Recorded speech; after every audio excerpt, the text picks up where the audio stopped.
Llegamos a nuestra última ponencia del seminario, pero no por ello menos importante. Esta presentación lleva por título Vía aérea en poblaciones especiales, pediatría, obesidad y comorbilidades, y estará a cargo del doctor Germán Granados, quien nos honra con su participación desde Colombia.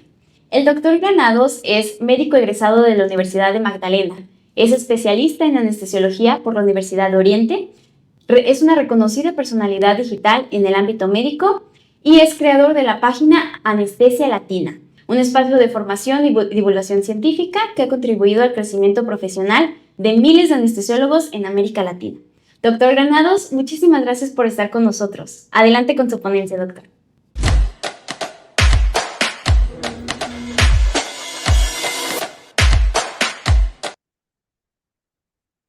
Bueno, muchísimas gracias a todos por esa maravillosa presentación.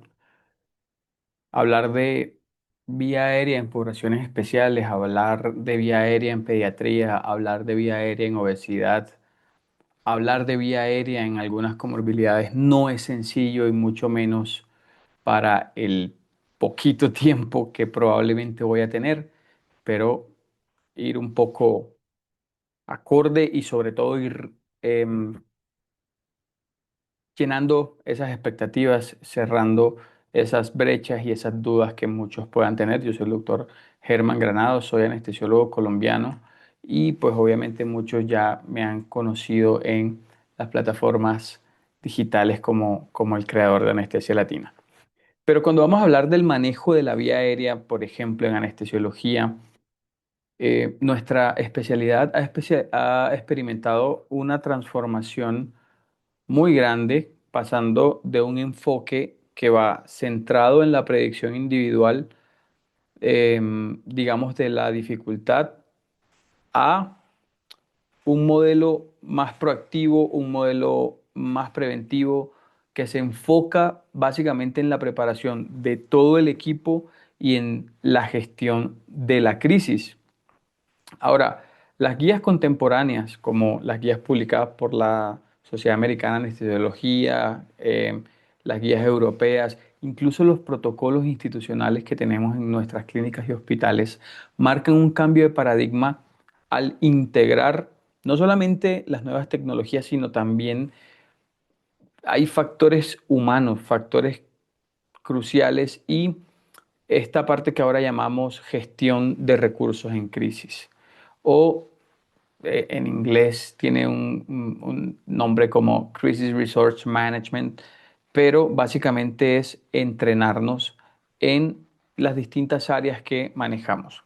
Ahora, no podemos hablar de vía aérea en estas poblaciones sin pensar en vía aérea difícil. Yo siempre lo digo, un paciente que me ingresa a la unidad de cuidado intensivo, un paciente que me ingresa por la puerta de la sala de urgencias o de emergencias de la clínica, es un paciente que tiene una vía aérea difícil hasta que se demuestre lo contrario. Igual pasa con los pacientes pediátricos, igual pasa con los pacientes obesos, igual pasa en algunas comorbilidades. Ahora, la definición de vía aérea ha sido ampliada desde el 2022 quizás para tratar de abarcar una situación clínica en la que un operador capacitado encuentra una dificultad con la ventilación con mascarilla facial, una dificultad para intubar a la laringoscopía, una dificultad con la colocación de un dispositivo supragglótico. Esta ampliación que se hizo en el 2022 lo que hace es reconocer que tenemos un problema que es la vía aérea y que obviamente ya dejó de limitarse a la dificultad de la intubación y que puede manifestarse en cualquier etapa del proceso de manejo. Explicación fácil, no, yo puedo intubar a un paciente y aún así no deja de ser una vía aérea difícil. Luego pensamos en que el escenario más temido es la situación del paciente que no es intubable y el paciente que no es oxigenable. En español es el NINO, ¿no? No intubable, no oxigenable. Y en inglés es el psico can intubate, can oxygenate. Y esto es un evento muy infrecuente, pero con consecuencias catastróficas que exige que todos tengamos un plan de rescate invasivo ya predefinido y es algo que nosotros debemos tener en cuenta. Ahora, en todo este contexto evolutivo, en toda esta evidencia que tenemos, no existe actualmente un sistema de predicción preoperatoria que sea completamente fiable para hablar de vía aérea difícil. Muchas auditorías nacionales, internacionales, el NAP 4, han demostrado que una alta proporción de incidentes con la vía aérea realmente nosotros no los estamos anticipando. ¿Qué pasa? Que estos hallazgos en las dificultades de la predicción ha llevado a que hagamos la conclusión de que depender únicamente de estos predictores anatómicos en este momento de la vida es insuficiente y además de eso es potencialmente inseguro. Así que el enfoque que teníamos se ha desplazado a una preparación universal para el fracaso. Tenemos paradigmas nuevos, ¿no? El anestesiólogo tiene siempre cambios de paradigma. Entonces ahorita tenemos que asegurarnos de tener planes secuenciales de acción, plan A, plan B, plan C, plan D, plan E, ¿no? Todos los planes posibles, y no solamente ellos, sino tener también la capacidad de ejecutarlo de manera colaborativa con todo nuestro equipo quirúrgico, con todo nuestro equipo en sala de quirófano. ¿Por qué? Porque eso va a minimizar el trauma que se derive de múltiples intentos que hagamos para la intubación y que fallemos además. Y eso va a priorizar el mantenimiento de la oxigenación en todo momento. Entonces, no hay predicción completamente fiable. Depender de predictores anatómicos es inseguro. Debemos tener un plan A, debemos tener un plan B, debemos tener un plan C, pero sobre todo debemos prepararnos para fallar. Ahora, el manejo de la vía aérea en la población pediátrica es un desafío único que requiere que nosotros tengamos un conocimiento profundo de sus diferencias anatómicas y sus diferencias fisiológicas. Por ejemplo, en los pacientes pediátricos debemos tener consideraciones anatómicas como cuáles, como que tenemos una laringe en una posición mucho más alta y anterior, a nivel de C1 en neonatos y lactantes, a nivel de C3 y C4 en niños y ya a nivel de C5 en adultos.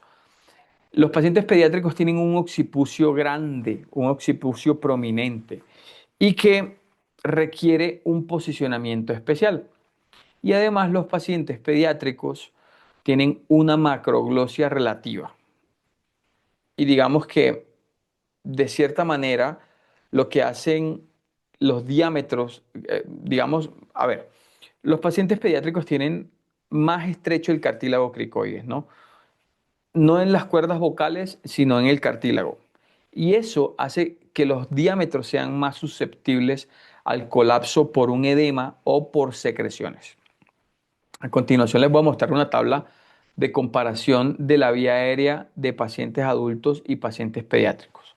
Si se fijan en la tabla de la izquierda, donde tengo aquí en la tabla de la izquierda, tengo, a ver, por acá, en la columna de la izquierda van a ver la lengua, por ejemplo, en los pacientes pediátricos es relativamente más grande que los pacientes adultos. La laringe está opuesta a la segunda y la tercera vértebra cervical versus los pacientes adultos que está opuesto a la cuarta y quinta vértebra cervical. La epiglotis tiene forma de U corta versus una forma de pala plana, erguida y flexible en los adultos. La separación del hioides tiroides está muy cerca versus en los pacientes adultos que está bastante separada.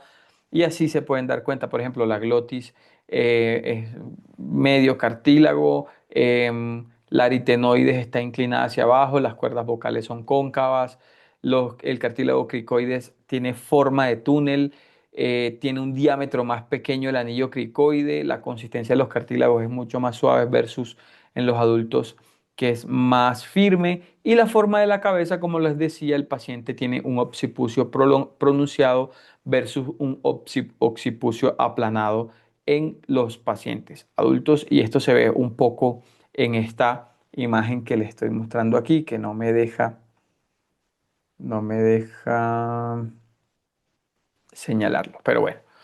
Ahora, el occipucio de los pacientes lactantes tiende a rodar, tiende a moverse, ¿no? Y eso hace que la cabeza del bebé sea todo un desafío para nosotros. Ahora, hay varias formas de manejar esta tendencia. Primero, como ven en la imagen, colocar una toalla enrollada a cada lado de la cabeza, como pueden ver ahí en la figura B.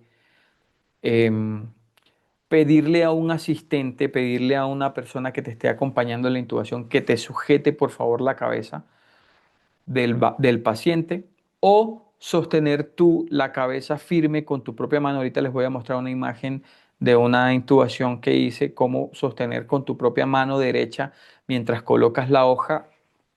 Ya una vez tengas la laringe, una vez la veas, sueltas y elevas tu tubo endotraqueal para intubación, o usar una pequeña donut, o aquí en Colombia le llamamos San Gregorio, en Venezuela creo que se llama San Antonio, que es una pequeña donita, puede ser de gel, puede ser envuelto de algodón laminado y vendaje elástico diseñado para que la cabecita se quede ahí, y sobre todo practicar. Imaginen que por un momento que vamos a intubar a un paciente pediátrico de 2, de 3 años, ¿no? Solo tenemos una hoja curva. Resulta que las hojas curvas dependen de que podamos desplazar la lengua y sobre todo el tejido blando hacia adelante para poder levantar la epiglotis. Ahora, los pacientes pediátricos, si no puedes desplazar la lengua porque es muy pequeñita hacia adelante, no vas a poder ver la laringe. Entonces aquí vemos la correcta colocación a la izquierda de una hoja recta donde se instala por debajo de la lengua versus una hoja muy profundamente em, insertada que nos está escondiendo la laringe en la imagen de la derecha. Pero ¿por qué usar la hoja recta? ¿Por qué usar una hoja recta? Normalmente usamos hojas rectas en niños pequeños por varias razones. Primero porque, como les decía, la laringe pediátrica se encuentra más alta en el cuello que un adulto. Y normalmente la lengua de los pacientes pediátricos son más grandes en relación con el tamaño de la boca. No es que sea más grande, sino que en relación con el tamaño de la boca, la lengua es un poco más grande. Segundo, los bebés, en particular los bebés recién nacidos, tienen cuellitos cortitos. Tercero, la separación más pequeña entre el hioide y el cartílago tiroideo también hace que tratar de desplazar la lengua y los tejidos circundantes hacia adelante sea un poco más difícil. Y por último, la hoja recta nos levanta la epiglotis, lo que básicamente nos permite tener una vista clara de las cuerdas, así como logran ver en la imagen que tenemos allí. Ahora, para el manejo de la vía aérea en los pacientes pediátricos se recomienda el uso de videolaringoscopía para tratar de mejorar la visualización y tratar de aumentar la distancia de seguridad del operador. También tenemos dispositivos como la fibrobroncoscopía flexible, que es lo que consideramos la técnica de elección normalmente cuando tenemos una vía aérea difícil conocida, una vía aérea difícil anticipada, pero también tenemos que tener en cuenta que en nuestros medios latinoamericanos es muy probable que no tengamos un fibrobroncoscopio flexible. Y por otro lado, los dispositivos supraglóticos que terminan desempeñando un papel fundamental porque son herramientas que usamos como rescate inmediato en el escenario de que no podamos intubar o en el escenario de que no podamos ventilar a un paciente, ya que estos dispositivos proporcionan una, una solución rápida, ¿no? Una solución eficaz para tratar de restaurar la oxigenación cuando nosotros fallamos en ventilar con una mascarilla facial. Ahora, ¿cuáles son las diferencias fisiológicas entre un paciente adulto y un paciente pediátrico? Son básicamente dos. La diferencia es que los pacientes pediátricos tienen una mínima reserva de oxígeno y un mayor consumo metabólico. Esta combinación de estos factores, de estos dos factores, provoca que el paciente tenga una desaturación significativamente más rápida. Ahí lo ven en la línea amarilla en las curvas de Benumov, las famosas curvas de Benumov. Los pacientes se desaturan mucho más rápido durante la apnea. Eso hace que cualquier intento que nosotros hagamos de intubación y que fallemos, de una se convierte en una emergencia de hipoxia inminente, ¿no? Y no se nos olvide que los eventos respiratorios adversos son la principal causa de morbilidad perioperatoria en los pacientes pediátricos. Ahora, tenemos las guías DAS, las guías ESA, ¿no? O las ESAIC. Las DAS, que son las de la Difficult Airway Society, que es para niños de 1 a 8 años. Aquí quiero hablarles un poquito de las diferencias, ¿no? En qué coinciden y en qué se diferencian. La primera, la de la izquierda, es las guías DAS, las que todos conocemos, la de la Sociedad de Vía Aérea Difícil, que está diseñada para niños de 1 a 8 años, centrado básicamente en la ventilación con mascarilla durante la inducción. Y la segunda, de la derecha, es las guías de la Sociedad Europea de Anestesiología y Cuidado Intensivo, para, digamos, adaptada para neonatos y lactantes. Ahora, ¿en qué coinciden estas guías? La primera coincidencia de estas guías es que ambas priorizan la oxigenación y ambas priorizan la seguridad. Ambos algoritmos, digamos que tienen como objetivo principal asegurar que el paciente esté bien oxigenado y que se desature lo menos posible.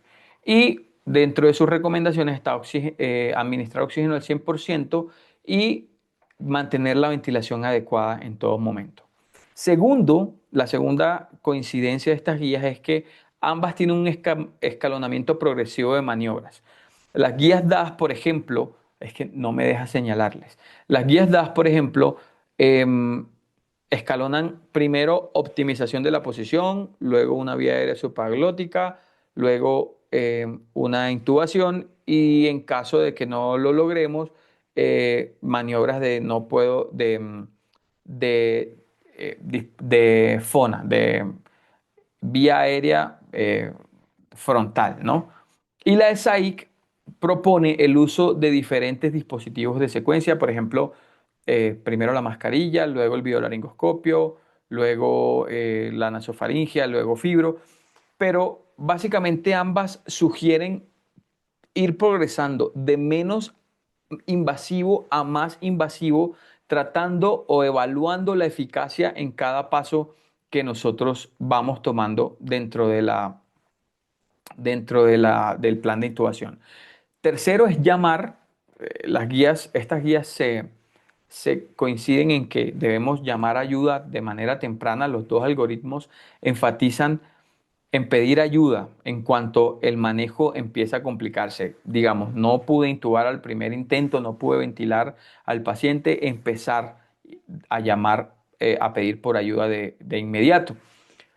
Otra coincidencia de estas guías es la importancia de la profundidad anestésica adecuada.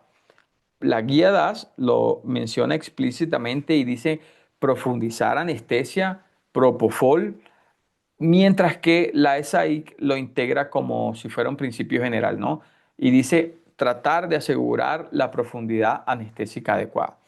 Y otra cosa en la que coinciden las guías es que debemos reevaluar nuestro plan tras cada intento. Ambas coinciden en que tras cada intervención debe evaluarse la ventilación, la oxigenación y tomar decisiones rápidas para tratar de no prolongar el fallo. Ahora, ¿en qué se diferencian las guías? Como les dije inicialmente, en la población objetivo, las guías DAS para niños de 1 a 8 años, las guías ESAIC para neonatos y lactantes, donde quizás la fisiología es más frágil, los pacientes se saturan más rápido, tienen menos reserva, etcétera. Segundo, tiene el enfoque inicial, las guías DAS arrancan específicamente desde el problema de la ventilación con mascarilla y la SAIC plantea que debemos tener un abordaje global de la vía aérea, antes, durante y después de los intentos. Incluso incluye considerar ECMO electivo en casos extremos. Ya para muchas instituciones ya el ECMO es ciencia ficción, pero está dentro de las guías de la Sociedad Europea de Anestesiología y Cuidado Intensivo. Los dispositivos propuestos aquí difieren. Las guías las guías DAS, perdón, hablan de dispositivos supraglóticos como las mascarillas laríngeas de segunda generación en adelante, luego intubación, ventilación a 2 personas, presión del cricoides y CPAP. Mientras que SAIC es un poco más amplio, ellos hablan de mascarilla facial, luego videolaringoscopio, luego máscaras laringeas, luego dispositivos nasofaringeos, luego fibro, luego broncoscopio rígido, hasta que llegamos al ECMO.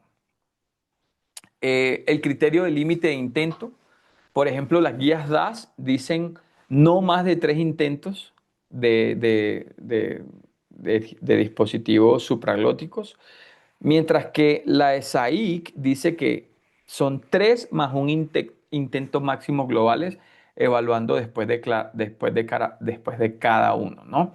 Ahora, si se dan cuenta, ambas guías manejan filosofías diferentes. La guía DAS es una guía americana, es una guía más práctica, es una guía orientada a escenarios intraoperatorios comunes, mientras que la guía de la Sociedad Europea es una guía más fisiológica, es una guía más preventiva, es una guía más consciente de la fragilidad del neonato, que trata como de integrar todas las técnicas, incluso el rescate extracorpóreo que no está incluido dentro de las guías DAS. ¿Qué quiero decir con esto? Que es más importante saber ventilar a un paciente que saber intubarlo.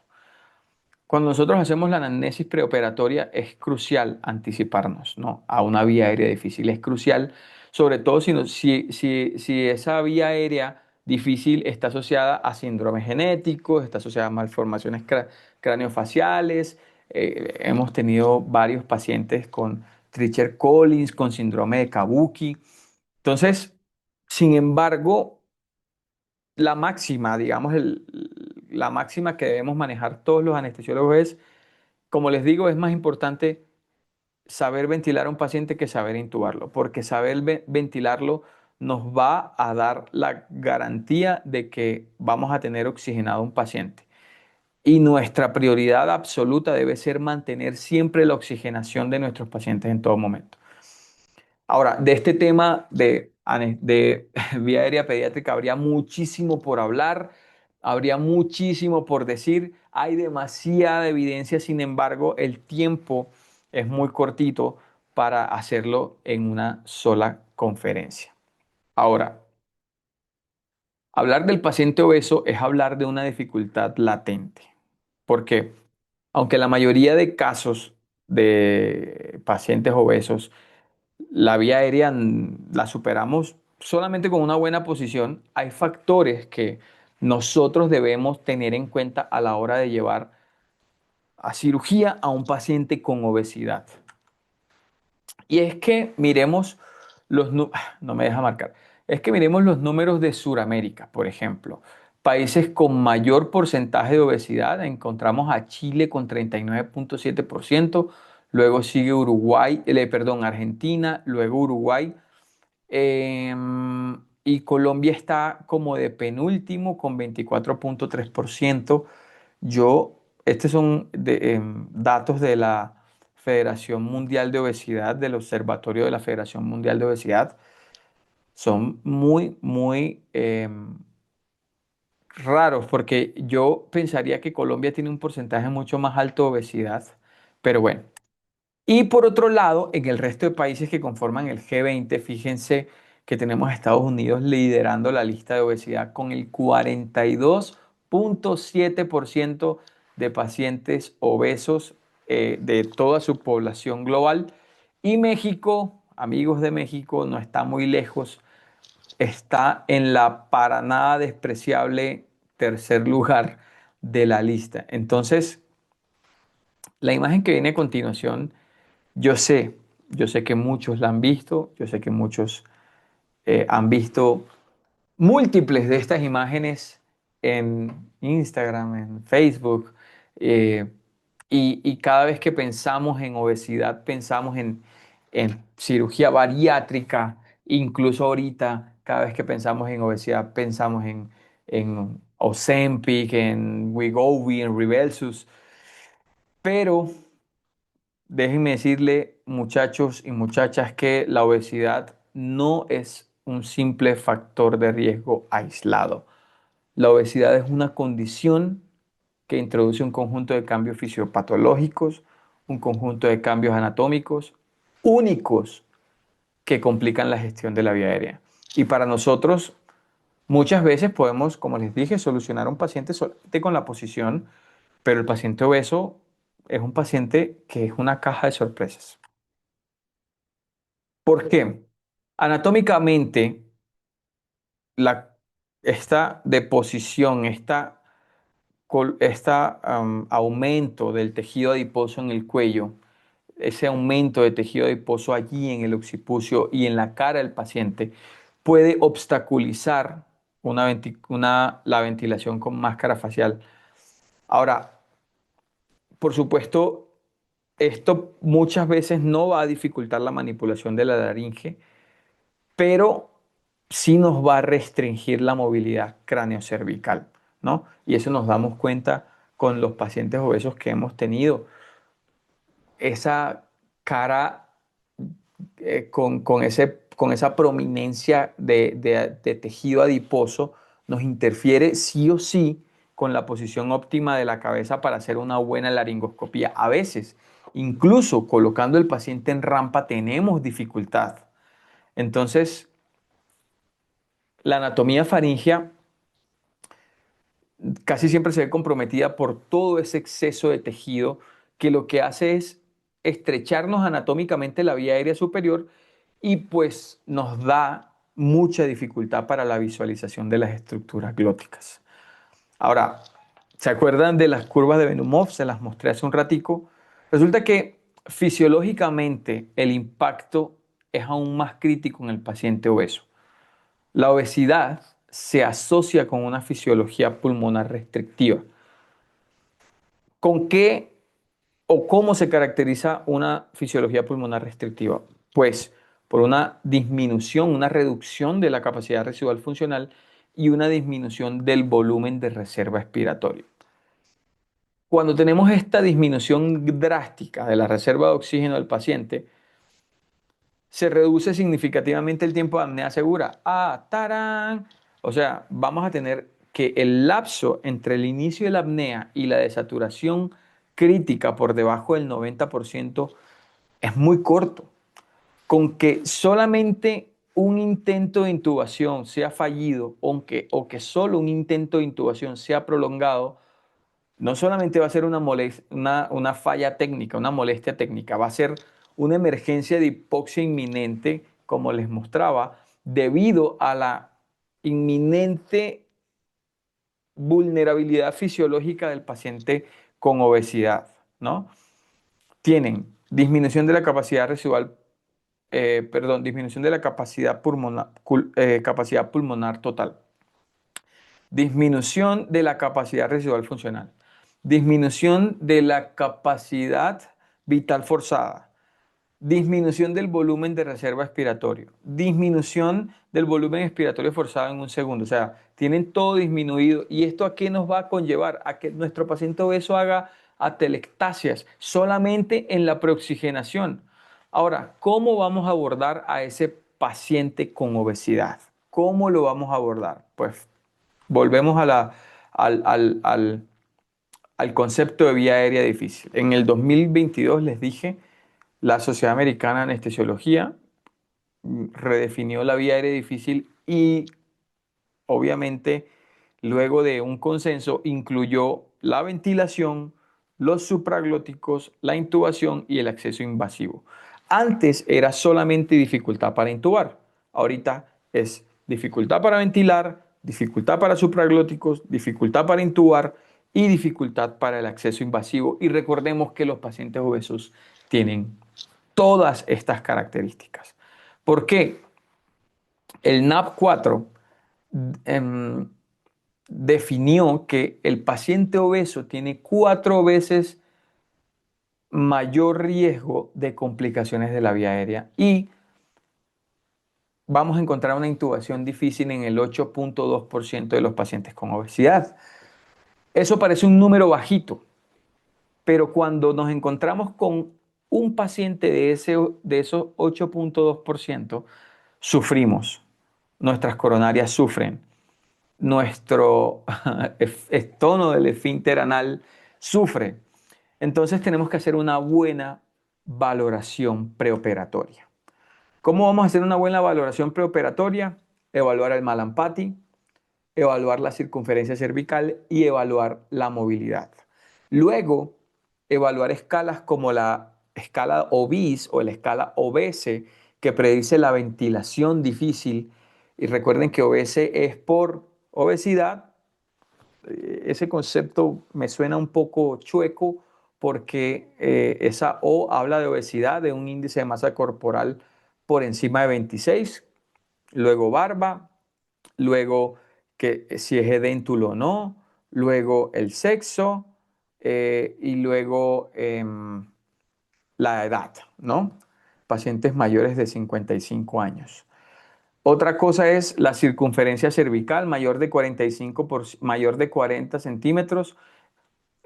Cuando tenemos circunferencias mayores de 60 centímetros, tenemos 35% más riesgo de que tengamos una vía aérea difícil o una dificultad en la intubación versus cuando tenemos 40 centímetros o menos, que el riesgo disminuye a 5%. Y el síndrome de apnea hipopnea obstructiva del sueño está presente en el 40% de los pacientes obesos, lo que nos aumenta la dificultad de intubación. Esta es una escala validada, esta es una escala que se presentó en el Acta Colombiana de Cuidado Intensivo por el doctor Diego Díaz, Jimmy Díaz, por el doctor Salazar, donde reemplazan la escala OBIS o la escala OBS por la escala GEMIR. Y es básicamente lo mismo. Este es un frame de un video que hice en diciembre del año pasado que se llama Cómo intubar a Santa Claus. Por eso ven ahí unos Santa Claus. Y GEMIR es de la mnemotecnia de grueso del paciente, de un cuello grueso, del que el paciente sea edéntulo, de que haya un mal sello, porque el paciente tenga barba, de que él tenga inelasticidad. Cuando hablamos de inelasticidad, hablamos de dificultad para movilizar el cuello y que sea roncador, que básicamente nos puede estar dando indicios de que el paciente tenga apnea, síndrome de apnea hipopnea obstructiva del sueño. Ahora, el posicionamiento. Un paciente con obesidad mórbida puede experimentar muchas dificultades al tratar de adoptar una posición supina. Normalmente los pacientes obesos duermen con un poco la cabecera elevada porque no toleran el supino. ¿Por qué? Porque esa acumulación de grasa ahí cervical en el occipucio, esa acumulación de grasa en la parte trasera del cuello, en el cuello posterior, lo que hace es que eleva la cabeza, ¿no?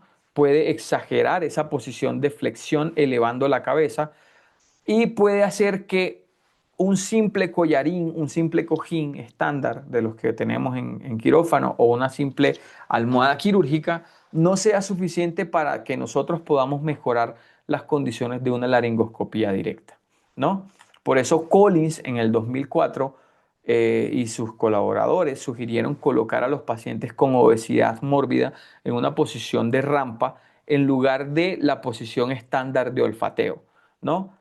Esta posición de rampa lo que demostró, este estudio lo que demostró este fue un ensayo clínico, creo que fueron 999 pacientes. Este estudio lo que demostró fue que la posición en rampa es superior a la posición de olfateo para ejecutar una laringoscopía directa en el paciente con obesidad mórbida. Ahora, si queremos intubar a un paciente con obesidad, tenemos que las guías americanas de la sociedad, las guías de la Sociedad Americana de la Anestesiología, las guías del manejo de la vía aérea difícil, definieron que la videolaringoscopía nos da un éxito del 85 al 100% cuando intubamos al paciente con un videolaringoscopio. Esto nos lo dicen las guías ASA, nos lo dice la ASA, nos lo dicen las guías DAS.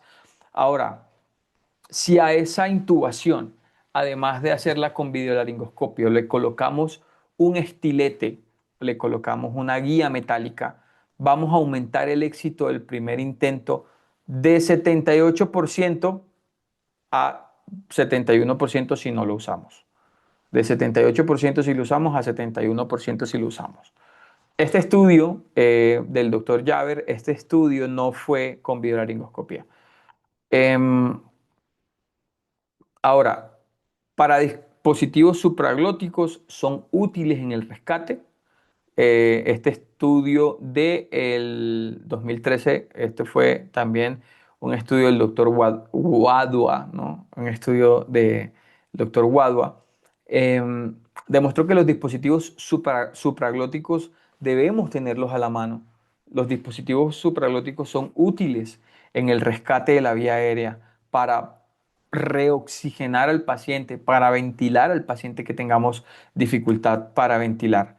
Y pues obviamente tenemos diferentes tipos de dispositivos con los que podemos enfrentarnos a un paciente con obesidad. Tenemos el famoso laringoscopio directo, tenemos el videolaringoscopio y tenemos, como les decía, el fibro flexible, pero es, el fibro flexible no deja de ser un poco de ciencia ficción, a pesar de que ya, por ejemplo, OnFocus tiene un fibro flexible un poco más cómodo económicamente y que, a pesar de que tiene unos usos, también se puede reusar y funciona muy bien. Ahora, la presencia de comorbilidades. Las comorbilidades pueden transformar una vía aérea normal en una vía aérea de difícil acceso, en una vía aérea de difícil control, debido a lo complejo de que pueden llegar a ser las interacciones de distintos factores, tanto patológicos, factores logísticos y factores de experiencia en el manejo de los pacientes con comorbilidades. Tenemos, por ejemplo, la más común, el síndrome de apnea hipopnea obstructiva del sueño, que antes pensábamos que solamente los pacientes con apnea obstructiva del sueño eran los pacientes obesos. Cada vez tenemos más pacientes delgados con síndrome de apnea obstructiva del sueño. Esta es una de las comorbilidades más prevalentes, más peligrosas en la población quirúrgica, y hasta el 81% de los pacientes de alto riesgo no han sido diagnosticados previamente. El 81% de los pacientes de alto riesgo con apnea obstructiva del sueño no tienen un CPAP para el manejo de su patología. Entonces, cuando nosotros tenemos un paciente que nos llega a cirugía, cuando vamos a administrar anestésicos locales, anestésicos generales, cuando vamos a administrar opioides, que todos esos medicamentos que disminuyen el tono de los músculos faringeos, esos medicamentos que suprimen la respuesta de arousal, ¿no? Que es un mecanismo protector contra la obstrucción prolongada, eso lo que va a hacer es que nos eleva significativamente el riesgo de hipoxemia, el riesgo de arritmia, el riesgo de complicaciones postoperatorias. Si nosotros queremos detectar preoperatoriamente la apnea obstructiva del sueño, tenemos herramientas validadas como es el cuestionario el Stop Bank, que tiene una alta sensibilidad para la síndrome de apnea hipopnea obstructiva del sueño, moderado a severo.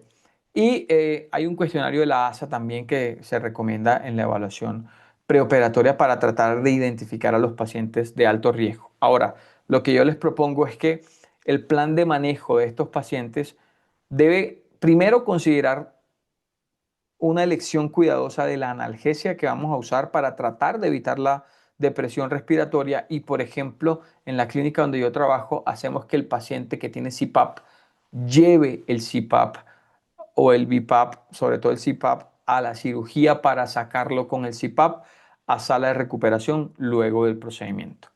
Y hay otras comorbilidades como por ejemplo las patologías infecciosas como la epiglotitis y la angina de Ludwig, perdón, que nos aumentan el riesgo de colapso de la vía aérea por edema y manipulación de la vía aérea. Esta manipulación lo que básicamente hace es que nos empeora la inflamación. Tenemos otros síndromes genéticos, los famosísimos, el Pierre-Robin, el Treacher-Collins, el síndrome de Kabuki. Tenemos que anticiparnos a esas vías aéreas difíciles. Esos pacientes básicamente requieren intubación despiertos con fibrobroncoscopio. Y tenemos otros pacientes con traumatismos cervicales, esos pacientes que tienen el collarín con inmovilización, perdón, el cuello con inmovilización, bien sea un collar de Thomson, bien sea un collar de Filadelfia. Ese tipo de situaciones nos limita la extensión del cuello y lo que hace es que nos dificulta la laringoscopía directa. Esos pacientes, por ejemplo, que llevan estereotaxia, que le colocan el aro, ya no los podemos mover también. Son pacientes que, a pesar de que no son pacientes con comorbilidades, son pacientes que tienen alteraciones externas mecánicas que nos limitan la extensión del cuello y una buena intubación. Muchachos, la gestión moderna de la vía aérea, la gestión básicamente en este tipo de poblaciones especiales como lo son los pacientes obesos, como lo son los pacientes pediátricos, como lo son los pacientes con comorbilidades, se basa en lo que la literatura actualmente llama preparación universal para el fracaso. Yo les digo, si fallas en prepararte, entonces ya estás preparado para fallar. Entonces, prepárate para fallar. Nosotros antes teníamos una dependencia a todos esos predictores anatómicos y esos predictores han sido superados ya por un enfoque que hoy, al día de hoy, a 2025, lo que hace es priorizar la anticipación del riesgo fisiológico y la gestión de la crisis en equipo. Yo sé que es un tema complejo para tratarlo en tan corto tiempo. Traté de resumirles lo más que pude estos temas. Quedo abierto a cualquier pregunta, a cualquier solicitud que tengan. Mis redes sociales están disponibles para todos ustedes que quieran enviarme cualquier duda, cualquier pregunta por allí. Muchísimas gracias por la invitación a los chicos y chicas, muchachos y muchachas de Unfocus, y muchas gracias a todos ustedes, chicos, que están allí presentes. Yo soy el doctor Germán Granados y, como les digo, quedo atento a cualquier inquietud. Espero que tengan buen día y no se olviden de seguirme. Doctor Germán, muchísimas gracias por su excelente ponencia. Su enfoque claro y actualizado sobre el manejo de la vía aérea en poblaciones especiales ha sido sumamente enriquecedor. Apreciamos profundamente su presencia, su tiempo y la generosidad con la que comparte su conocimiento con toda la comunidad anestesiológica de habla hispana. Ha sido un honor contar con usted en este seminario. Gracias nuevamente y hasta pronto, doctor.